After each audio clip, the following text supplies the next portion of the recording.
Assalamu alaikum, you're watching Views and News and I'm Faisal Rehman live from our Islamabad studios. Today we'll be talking about the Pak-Saudi relationship. As we all know that the Prime Minister, Mr. Shehbaz Sharif, along with his 13-member delegation, has just arrived in Medina, where they'll be there for a day, and tomorrow they'll be performing Umrah in Makkah Mukarramah, and then they have a certain number of meetings scheduled, along with the most important meeting with the Crown Prince, Mohammed bin Salman.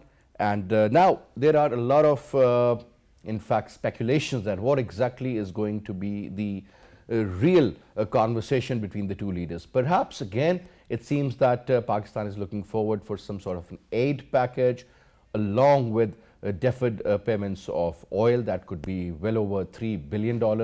And that surely is going to provide a lot of assistance to our economy in the shorter run.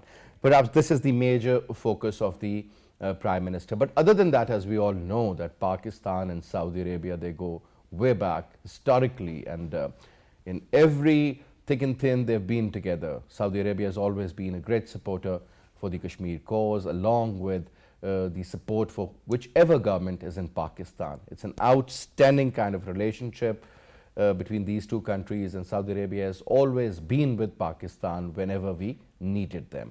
Now, let's see how this particular visit of the Prime Minister, Mr. Shehbaz Sharif, goes forward.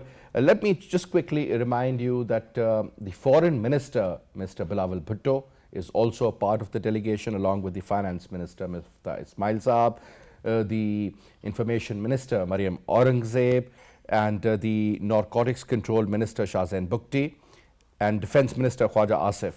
These are the main ministers, and other than that, Federal Minister Chaudhry Salik Hussain and MNAs Mohsin Dawud and Khalid Maqbool Siddiqui are also a part of the Prime Minister's visit to Saudi Arabia. This is going to be a 3-day official visit. But before I introduce you to our guests and we start talking about it, our production team has prepared a report. Let's watch that first. Shehbaz Sharif, after taking the office of Prime Minister of Pakistan, officially pledged to improve the foreign relations and maintain them at the equal level of respect and mutual understanding. In this regard, Prime Minister Shehbaz Sharif has convened the visit to Saudi Arabia on the invitation of Crown Prince Mohammed bin Salman. This will be his first visit abroad after assuming the office of Prime Minister of Pakistan. Prime Minister Shehbaz Sharif issued a video message before starting his visit, in which he reiterated the importance and significance which Pakistan attaches to the relations with Saudi Arabia. He said that Pak-Saudi relations lie on the solid foundation of mutual trust and mutual support, and thanked Saudi Arabia for standing by Pakistan in hard times. Prime Minister Shehbaz Sharif also applauded the visionary leadership of Crown Prince and the remarkable development which Saudi Arabia experienced in the realm of transformational framework of Vision 2030. In this significant visit, a high-level delegation comprising of Foreign Minister Bilawal Bhutto, Defence Minister Khwaja Asif, Finance Minister Miftah Ismail, and Information Minister Maryam Aurangzeb is accompanying Prime Minister Shehbaz Sharif. Prime Minister Shehbaz Sharif and Foreign Minister Bilawal Bhutto Sardar undoubtedly have to tackle the grave economic and foreign policy challenges which Pakistan is facing in this current crucial international environment. The current government has to be very careful in this regard so that Pakistan's foreign policy could be steered in a fresh and appropriate direction.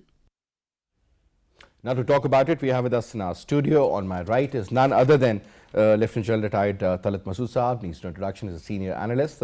Pleasure to have you on the show.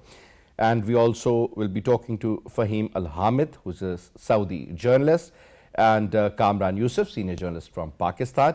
But Yousaf, if you allow me, sir, we have with us on the telephone line Faheem Al-Hamid, and we'll ask him about the overall update regarding the visit and the kind of important meetings that are scheduled. Hamid Saab, Assalamu alaikum, and welcome to the show. Yes, wa alaikum assalam, brother. To your respected guest. Thank you very much. May Allah accept our fasting and our dua in these blessed days of Ramadan. Thank you very much. Now, Faheem Al-Hamid Saab, would you like to tell us about the current visit of Mr. Shehbaz Sharif, the Prime Minister of Pakistan, his schedule regarding the meetings, and what sort of issues do you think will come up during those meetings? Well, let me tell you, while we are speaking now, the plane of Honorable Prime Minister has touched down in Medina airport. So while I'm speaking with you, the plane has touched down, and I assume that the Honorable Prime Minister is now in the VIP lounge, where he was received by senior officials of the Governorate of Medina. I think this is good news that he arrived safely, and his first leg for this 3 days visit will be Medina, in which he's going to perform the Salah of Maghrib and Isha in the Prophet Mosque. And I assume also, I expect that he will be spending the 29th blessed night and Khatm al-Quran in Medina with his whole entourage. Getting back to your question, yes, brother, this visit has a very significant approach because, as you are aware and you respected guests aware, that this is the first foreign trip by the Prime Minister to Saudi Arabia. When he got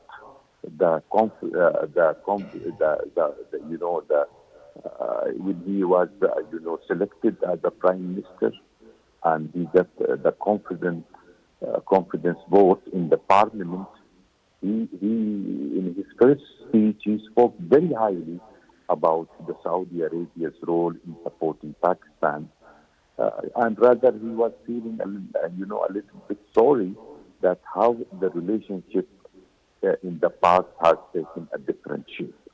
I can say that today Pakistan and Saudi Arabia, they are embarking in a different strategic level. Why different strategic level? Because I think, for the last 4 years, Pakistan foreign policy was certainly very, very, very, very constructive and very solid. But, there was, there was different direction in different areas of relation. For instance, in the United States, the relation was a little bit ups and down. With Russia was good, with China sometimes good, sometimes bad.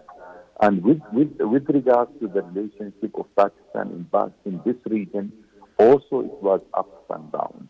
I would assure you that the relationship with Pakistan and Saudi Arabia in the visit, while the visit, it will take another mileage, and I think things will be on track this time. All right. Now, Faheem, one more important factor, since Sharif family really has a very personal level, sort of an engagement with the Saudi royal family. Now, in Pakistan, people are also saying that perhaps there is going to be a relief package announced by the Saudi government, or perhaps there could be some sort of a deal regarding the deferred payments of oil. Plus, along those lines, there could be something more regarding the bilateral trade. Would you like to throw light on that aspect, please? Well, yes, I would like to shed light on this. Let me tell you, brother, our leadership has very cordial relation with all leadership of Muslim Ummah. So when you speak about, cordial relation between our leadership and the Sharif family, this is not an exclusive one. We have a very strong, cordial relation between our leaders and all Muslim Ummah. Now, Pakistan is going through a very difficult economic situation, either in terms of budget deficit, in terms of the prices of rupees against dollar and petroleum, this and that. Saudi Arabia was all the time supporting Pakistan, even before with the last government. Saudi Arabia has given a very incentive package, which consists of certain billions of dollars as a deposit, and if I'm not mistaken, $1 billion as deferred payment for petroleum. Now, coming to your answer, I have no, I mean, since I am not official, I have no official information. But let me tell you something that Pakistan will not let, Saudi Arabia will let Pakistan alone. Saudi Arabia has stand with Pakistan since its establishment. They never let the Pakistani nation go through this difficult time. And I'm quite sure that, sir, there is a certain good news will come out of this visit.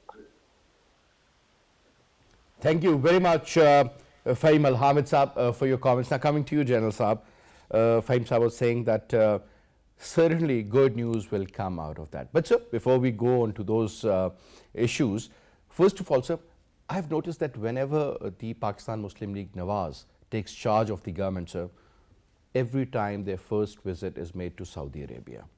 This doesn't only represent the fact that the two countries are very close, but at least at the personal level, I would say Sharifs are very close to the Saudi royal family, sir. What is that supposed to mean for Pakistan as long as this government is in power, sir? Well, I think it means a lot. A personal relationship always helps. In a form of it gives greater confidence between the two leaders because they know each other. There is a greater level of trust. And as you know, the Sharif family has had very close relationship with the Saudis, as you mentioned. And during hard times when they were, as you know, they were in exile. So they actually were. They went to Saudi Arabia and they and they were the royal guests there. And they were the royal guests for all these years.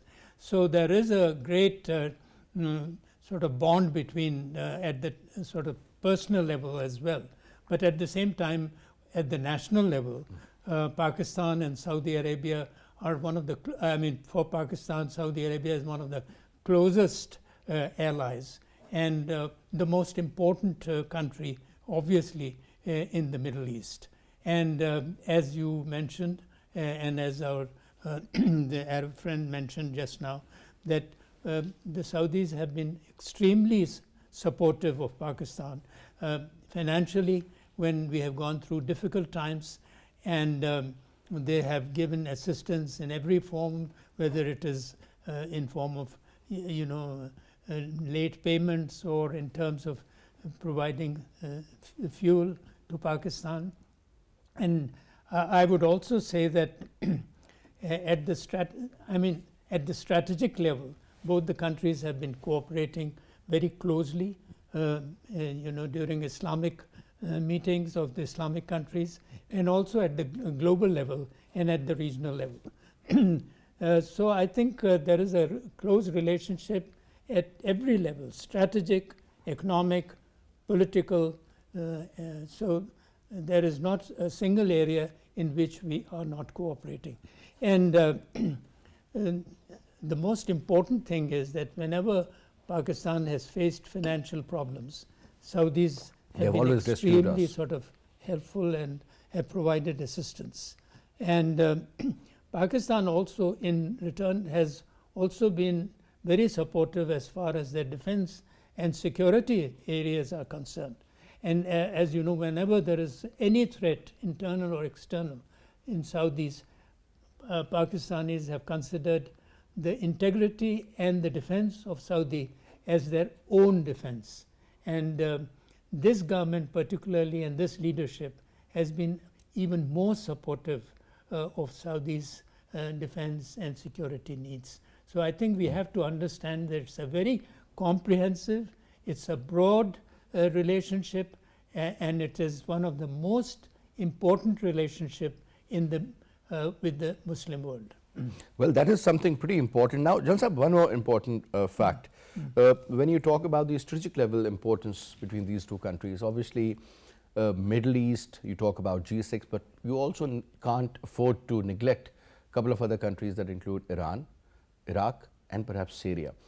So we have always been hearing that Pakistan can play a very vital role in bringing these two blocs together. all the governments, perhaps even the military has tried that, sir, but nothing has happened so far, the kind of expectations perhaps which we had earlier. Do you think, sir, this particular government can improve that sort of relationship between those countries? Because that perhaps seems to be the real problem in the Middle East. Whether you talk about the Yemen crisis or you talk about the ongoing issues in Syria, Lebanon, Palestine, even Iraq for that matter, sir? Well, I don't know whether really Pakistan can play a very important role in that. Certainly Pakistan would desire and wishes and would facilitate if there was any desire on the part of both the parties. But at the same time, I must tell you that the Prince has expressed his desire to improve relations with Iran, and so has Iran. So there has been a certain movement as far as Saudi-Iran relationship is concerned, and there is a good news coming that maybe those tensions which were very high at one time are going to be lowered, are already lowered, and at the same time there may be some sort of an engagement. And obviously Pakistan is one of those countries which would definitely desire that these two countries have a good working relationship and a better relationship in their own interest, in the larger interest of the Muslim world. And I think it also, Pakistan, as it has a extremely good relationship with Saudi Arabia and also a good relationship with Iran, it can obviously, if there is any desire, can also play a role. Now, Jalsa, talking about the Vision 2030 for Saudi Arabia, we all thought that Saudi Arabia is a very, very conservative country, and they have certain rules and certain Islamic laws which most likely were not there in so many other countries. For example, one of the major ally was UAE. They have a very different understanding. You talk about Bahrain. It's a very different country altogether as compared to Saudi Arabia. I'm talking about the culture and the overall feel. Another factor, sir, which I believe holds the key is that how can we sort of get some sort of a benefit from the Vision 2030? They are making a new city. They believe that $500 billion, that's almost 1.8 times the size of our total economy. You can well imagine the kind of money I'm talking about. So, sir, regarding our workers working there in the construction and so many other areas, and then you have technical staff, and then you have managers, and then you have supervisors, and so on and so forth. That could be of a lot of benefit for the Pakistanis, one. And secondly, sir, in the long run, when you see the Crown Prince Mohammed bin Salman trying to convert Saudi Arabia into somewhat like UAE in certain areas, that means that their dependence on the oil would be reduced, and they really want to make Saudi Arabia a country where tourism is going to take place, other than the religious tourism. What is that supposed to mean for the next generation in Saudi Arabia, sir? Well, I think it's a very good, sort of policy that the Prince is pursuing. He knows that the world has changed, and he wants to make Saudi Arabia like Europe. Yeah, that's what he says. I mean, I think Saudi Arabia will remain conservative. There is no doubt about it.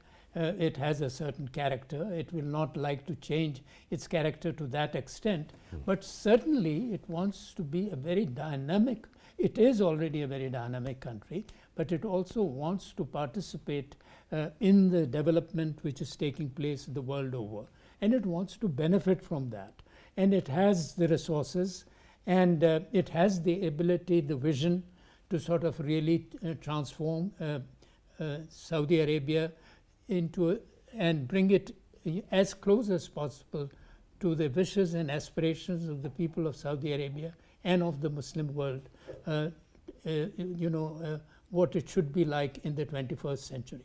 So I think the Prince has a great vision, and he's trying to transform Saudi Arabia and trying to link it with modernity as well, but at the same time preserving the Islamic and the conservative character of Saudi Arabia. It's a sort of a very difficult sort of an adjustment, but it is possible, and he's trying to show how it is to be done.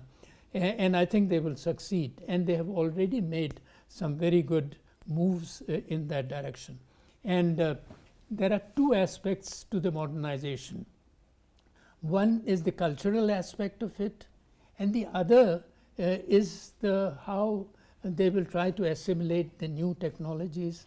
How will they try to benefit that, by sort of, as you mentioned, that sort of building a new city and all that, because they have got oil, the wealth of the oil resources, and they want to sort of use it in a way which is not only for tourism, but it is also meant to show that how Saudi Arabia can rapidly move towards the 21st century and be one of the most leading countries in the Middle East.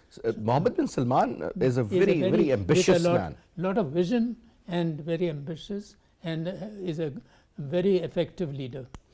Now, so another important factor, because whenever we talk about China, the major hindrance seems to be the hindrance of language. So when we talk about people-to-people contact, that should be there but isn't there to that level. Sir, I suppose when it comes to Saudi Arabia, our heart actually beats in the two holy cities of Makkah and Medina. So that is the first destination of any Muslim if they want to go abroad. And it's a fact, and especially I'm talking about the Pakistanis. Now, sir, how important is this phenomena of perhaps being a Muslim, working in Saudi Arabia, sending back remittances, because most of the remittances, they come from the Middle East. We are also eyeing at Qatar for that matter. A lot of jobs were created because of the Football World Cup. And now when we talk about Saudi Arabia, sir, I believe that there are a lot of opportunities out there. Saudi Arabia is no more the Saudi Arabia of 80s and 90s. Now they have the best universities, best professors to teach. They are really getting forward in artificial intelligence, in other new developments. For example, when we talk about the IT industry, that's really booming out there as well. And so last but not the least, I was shocked to know that when we say that, well, 60-65% of our population is based on youth. So 70 to 72% of the Saudi population is also based on youth. So you can well imagine a huge following for the Crown Prince. What is that supposed to mean, sir? Well, I think what it really means is that the Crown Prince has to really look at the aspirations of these young people, and he is looking towards that. He's trying to sort of meet their aspirations. And the most important thing is that Saudi Arabia today is giving importance to education. It is trying to be a country in which you don't have to import doctors, you don't have to import engineers, you must have sufficient engineers and doctors of your own. And you have so much of wealth, you must utilize that in the right direction. So I think he's trying to sort of optimize the potential of Saudi Arabia, and that is the greatest quality of a leader, and that is what is today he is actualizing. So what I feel is that if really most of these plans and ambitions or schemes that he has in mind, or the ones that he has launched, if they are launched successfully, then Saudi Arabia is definitely going to be it's already a great country, but it will also, in terms of modernity, in terms of technology, in terms of trying to sort of meet the aspirations of the Muslim world and especially of his own people, I think it will be transformational. I think that is going to be amazing, because there was a very different Saudi Arabia, let's say about 30 years ago. But now when you go, so you'll see a lot of youngsters there. They mostly speak English also, because they've been educated now in American schools out there, in British schools. And a good chunk of those youngsters, they go abroad to study professional education. Either they become doctors, engineers, IT experts. So instead of having the foreigners come into play, now they have their own people looking after such affairs. I think that is something very, very important, and that is actually transformed, or will soon transform, Saudi Arabia. Now, so when it comes to the OIC, there was this meeting which was held in Pakistan. A lot of people believe it was very successful. Saudi Foreign Minister, Mr. Faisal, was here as well. Now, looking at the future of the relationship, don't you think, sir, instead of just looking at Saudi Arabia as a place where we have the two holy mosques and the custodians are the royal family members, don't you think, sir, now the foreign policy should also shift its direction towards economic diplomacy, number one, and that is huge, and we'll definitely talk about that also, and plus more, because only the religious aspect is not enough for creating that kind of a bond. That is going to be there, it is very strong. But sir, that understanding, because when I hear that Saudi Arabia or UAE perhaps really want to invest huge number of dollars in India, but sir, I would love to see a similar statement regarding Pakistan also. This visit, do you think, or perhaps the future visits also, will eventually result in those kind of results, sir? Definitely. But I think the onus is also on Pakistan, how we create conditions so that we are able to attract the Saudi investment. I think that is fundamental, because in the past, I don't think, although they were very keen, as you know, you have referred to those areas in which the Saudis had taken a lot of interest, shown a lot of interest, and they're still interested in those areas. There is a great potential for investment and in Pakistan, and I think it is for us to sort of really expand their investment in Pakistan. And we also have to see that, you know, when they invest, they also get a good return out of it. And that is the essence of, you know, attracting foreign investment. And if the sort of security situation improves in Pakistan, if the type of laws and, you know, all sorts of bureaucratic impediments are removed, then I think it will be also very helpful. Because one of the great difficulties is the bureaucratic impediments. Although when the Saudis invest, a lot of people do facilitate, you know, and go out of their way to ensure Absolutely. that... This has been the history. Yeah, it has been history. But at the same time, I think it's extremely important that these aspects also are taken care of when you are talking in terms of investment of the Saudis. And you also have to see that what sort of a return they are going to get out of it. In what way this is better than their investing in any other country, as you said, in India. For instance, in Pakistan, they will have a much warmer, closer relationship, both at the people level as well as at the government level. Correct. And everywhere. Correct. Now, so we've also been joined in by Kamran Yousaf Saab, senior journalist, senior anchor person. Kamran Saab, Assalamu alaikum. Good to have you on the show, Kamran. Thank you so much for your time. Now, talking about the visit of the Prime Minister to Saudi Arabia, the first visit, along with this 13-member delegation, this is going to be a 3-day official visit. Right now, we have learned that he is in Medina, and we just spoke to one of the journalists from Saudi Arabia, and he said he's going to offer the Maghrib prayer as well as the Isha prayer, and then there is going to be the Khatam al-Quran in Medina, and he's going to be there as well for that. Now, that is the religious aspect we do understand. But sir, let's talk about the real reason of the Prime Minister, the real deal as far as the two leaders are concerned. Some very important meetings are also scheduled. Obviously, Prime Minister is going to meet Mohammed bin Salman, the Crown Prince. Now, first, the importance and the significance of this particular visit, since it's the first visit and that has been made to Saudi Arabia. Historically, Sharif family is very close to the royal family of Saudi Arabia. And on top, there are a lot of expectations attached and associated with this visit. Your take, Kamran Saab? Well, traditionally, you know that whenever any prime minister is elected in Pakistan, you know, their first visit has always been to Saudi Arabia. The reason for this is that Pakistan has strategic partnership only with two countries, and that is one, Saudi Arabia, the other is China.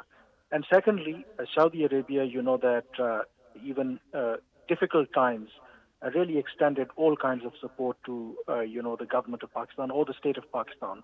And if you can recall that even when Imran Khan was elected as Prime Minister of Pakistan back in August 2018, he also visited Saudi Arabia on few occasions, and that visit resulted in the financial bailout package, because even at that time, Pakistan's economy was facing lots of problems. So I believe that one of the reasons that Prime Minister Shehbaz Sharif is visiting Saudi Arabia is to seek help from Saudi Arabia, because at the moment, as you know, that Pakistan's foreign reserves are depleting quite fast, and Pakistan certainly needs, on one hand, reviving the IMF program, and secondly, they also need assistance from countries like Saudi Arabia. So there are also reports that during this visit, a request may also be made with the Saudi government to extend financial support. So that is one aspect.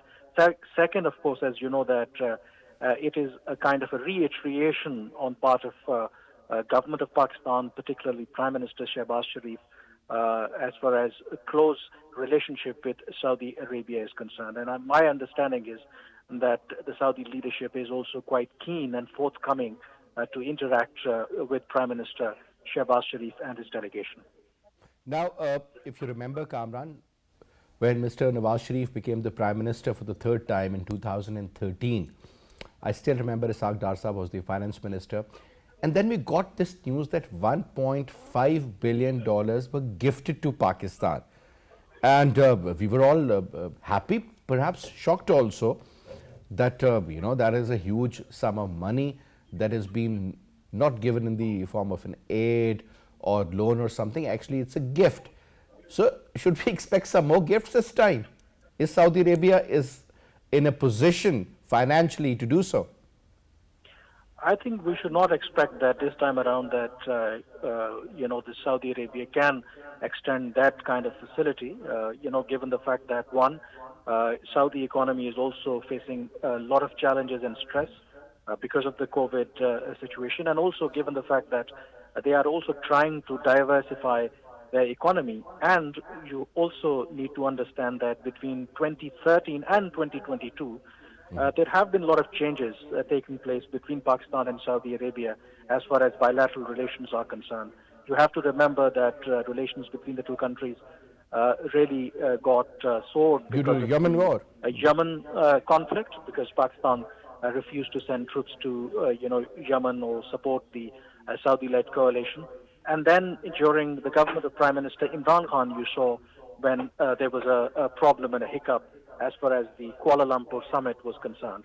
So since then, I think we should not really expect that this time around, the Saudi authorities would extend a similar kind of, support or generous support. But I think even, if they extend some kind of loan facility and even roll over some of the $3 billion, the package that they gave in October last year when former Prime Minister Imran Khan visited, even that would be a big achievement for Pakistan, because that loan facility would expire by the end of this year. And my understanding is that this new government is seeking to roll over that facility.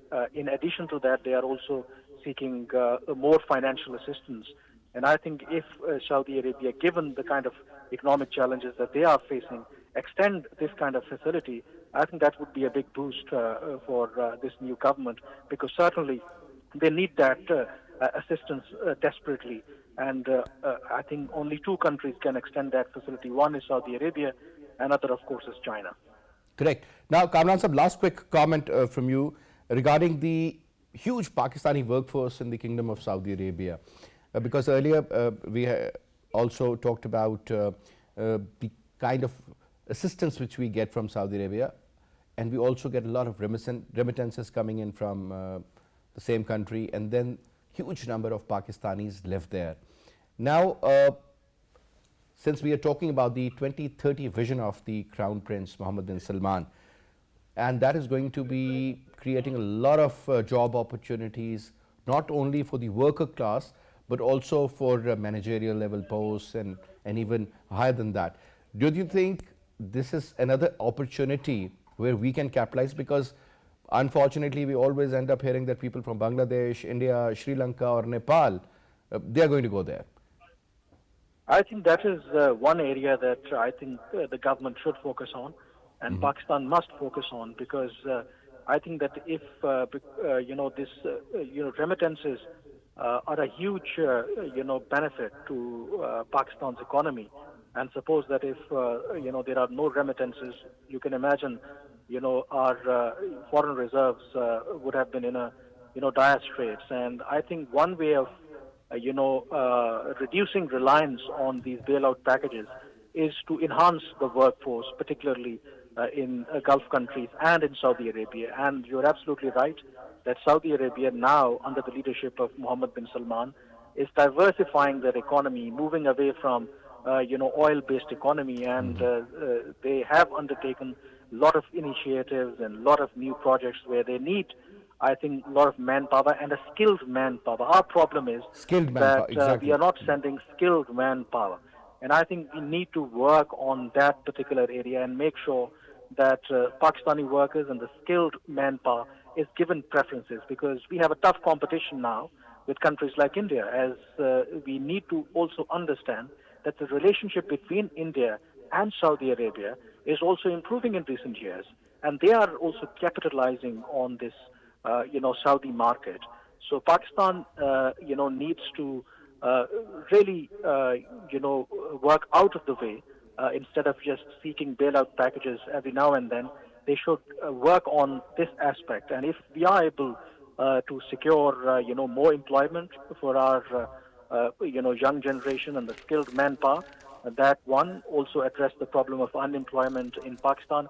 And second, the increased remittances can address the problem of this, foreign, reserves off and on that we face. So I hope and understand, and our Prime Minister Shehbaz Sharif must be aware of this vital area of cooperation, and he must be taking up and discussing this with the Saudi leadership. All right, thank you very much, Kamran, for your comments. Now, Jalal Saab, what earlier Kamran Yousaf Saab was saying that, well, there are so many other areas where we can really cooperate. Historically, there was a lot of potential, sir, but we did not capitalize on those fronts, to be very honest. It is generally believed that Saudi Arabia is a huge food market, and Pakistan can export the seafood, fruits, vegetables, and so much more to them. Obviously, they have a great purchasing power. So when you talk about that, whosoever has lived in Saudi Arabia has tasted the fruits from all over the globe, starting from Chile to the apples of England. This is what we have heard. Now, sir, in fact, bilateral trade, because whenever we talk about bilateral trade, it seems that, oh, anybody who's going to export has to be a billionaire. No, sir. You can do little things. Sports goods, surgical items, leather goods, carpets. I mean, these were the areas of strength of Pakistan. And then moving forward, sir, talk about textile and so much more. Don't you think, sir, this is high time that whosoever is placed in Saudi Arabia as an ambassador, his team should be working on the opportunities that they see there, sir. Bilateral relationship isn't only about feeling good about each other. It has to have those elements which can keep them together and engage them more. Trade, transactions, as far as business is concerned. Forget about oil and gas for the moment, sir. There is so much more. Construction, for that matter, that's huge. And Pakistanis have really, I would say, they have an edge on that particular business as far as the region is concerned. And then you talk about the technical people, people whose jobs are perhaps related to the construction field, but it's so diversified. About 60 different businesses are attached to it. Do you think, sir, that is another good area?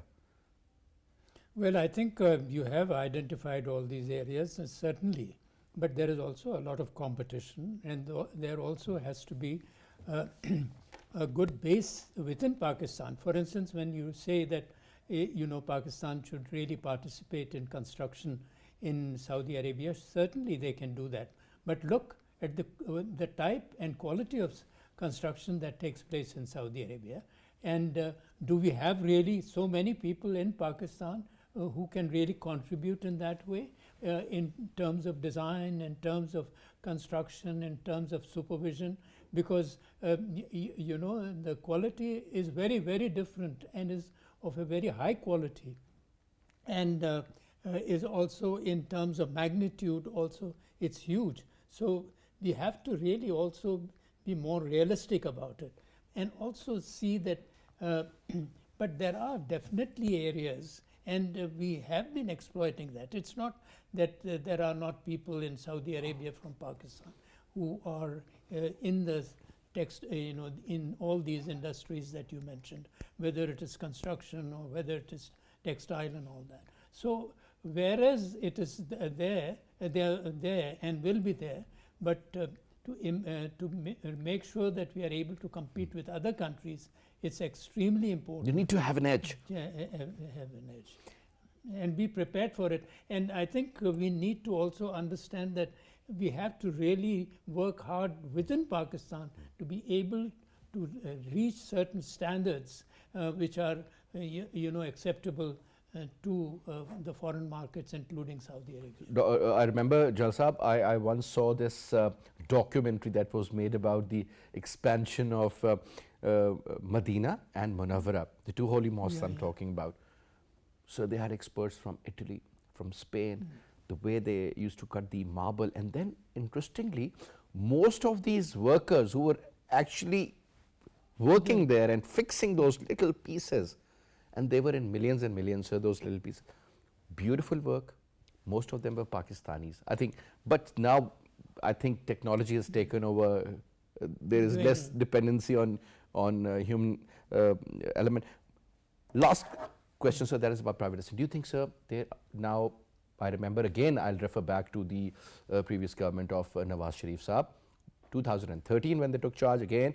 The first budget, when it was presented, Sardar Saab was standing in the floor of the house, and he said that the circular debt is $505 billion. And we were in a state of shock, $505 billion. And then eventually things were taken care of. But now, sir, we have learned that 2,500 billion rupees could be the circular debt, because of these entities which are not giving anything positive, but there are those wells, you know, where you, instead of taking the water out, you keep on pouring more water in it, but still of no use. Over here, sir, do you think the Saudis would be interested in some sort of privatization projects, whether it could be the steel industry, it could be railway, it could be PIA for that matter, or anything else? Well, I think they have always been looking at this, and again, I think this interest maybe would be revived, considering that they would like to help Pakistan also and see what prospects there are for them as well. You know, after all, when they would like to invest, or their private sector would like to invest, they would see what is the profitability, what is the future. Even if at the moment things are bad, how will it be after 3 years or 5 years, because they are in a position to sort of invest and look at the future. So I would say that whereas we should have expectations, but we should not think that you know, they will blindly sort of invest in areas which may not be profitable. They will also look at their own, and as you very rightly mentioned, they are also going through their own sort of difficulties as the whole world is post-corona, every other country is. As the global economies, because of COVID and other reasons, have been suffering. So I think there are expectations from Saudi Arabia, but at the same time, we need to sort of meet their expectations in terms of quality, in terms of their interests, and also try to see as to how we can help them in areas which they desire, like as we said, that, you know, manpower, defense, and defense, other definitely areas. so. Anyway, Jal Saab, thank you so much for your time, sir, and it was a pleasure having you. And that's all we have for this hour. I'll see you, inshallah, on Monday. Till then, you take good care of yourself. Khuda Hafiz.